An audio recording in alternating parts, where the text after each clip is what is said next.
नमस्कार मंडळी, तर आहे डे 2चा गोवा व्लॉग. मला माहिती आहे सर्वजण वाट बघत असतील, कारण डे 1चा व्लॉग होताच इतका ॲडव्हेंचरस. सो माझ्यासारखी सुंदर अशी सकाळ झाली आणि आम्ही तयारून निघालो फिरण्यासाठी. इतना संघर्ष के बाद घुमना तो बनता है.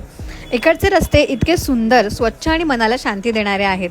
तर आम्ही आज इकडचे टेम्पल एक्सप्लोर करण्याचं ठरवलं होतं. मॅप लावून सुद्धा चुकीच्या रस्त्यावर पोहोचणं हे स्वाभाविकच आहे.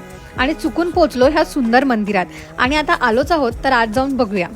आणि इथं येणं वर्थिट होतं गाईज. इकडची बाप्पाची मूर्ती डोळ्याला प्रसन्न करणारी आणि सुंदर होती आणि ही जागा मनाला शांती देणारी होती.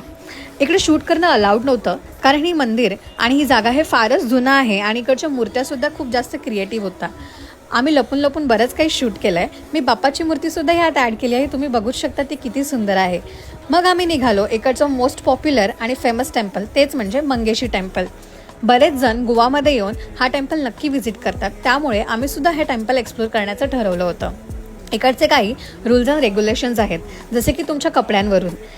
जर तुम्ही इकडे व्हिजिट करणार असाल तर तुम्ही नक्की लक्षात ठेवा की येताना ट्रेडिशनल वेअरच अटायर करा, कारण नाहीतर तुम्हाला इथे एंटर करणं अलाव करणार नाहीत. डे 2चा व्लॉग बराच मोठा होत होता आणि आम्ही बऱ्याच काही गोष्टी एक्सप्लोर केल्या होत्या, त्यामुळे मी ठरवलं की डे 2चा व्लॉग हे 2 पार्टमध्ये डिवाइड करेन. सो डे 2च्या पार्ट 2साठी नक्की वेट करा आणि मला फॉलो करा. थँक्यू.